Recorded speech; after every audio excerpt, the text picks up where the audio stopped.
Boss, habang hinahalikan ko ang paa nila, narinig ko ang mga EJK victims sumisigaw ng hustisya kahit nasa langit na sila.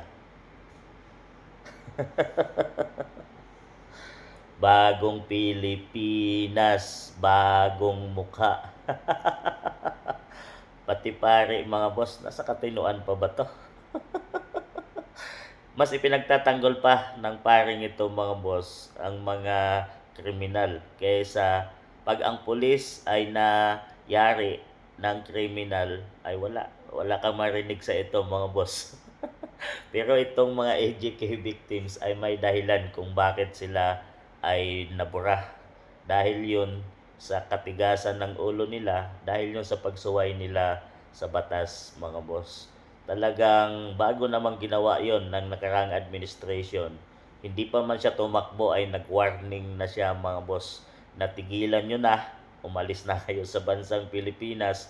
Kung ayaw nyo makinig, ay talagang may mangyayari sa inyo. Pero itong mga boss na nabiktima ay talagang ang tigas ng ulo at gustong subukan ang batas. So talagang ang mga ito, pag di mo ginawa at di mo ginamitan ng kamay na bakal, ay ikaw ang matatalo mga boss. So yun ang ginawa ng nakaraang administration.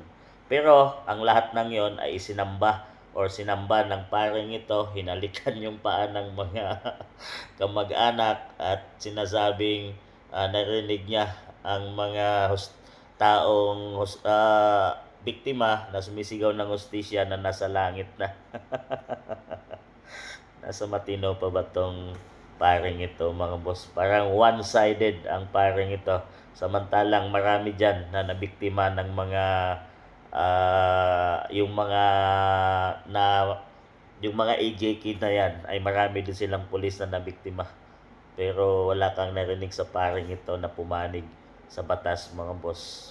Talagang one-sided at di mo na alam kung ano ng utak mayroon ito. So yun ang bagong Pilipinas ngayon kasama ng paring ito.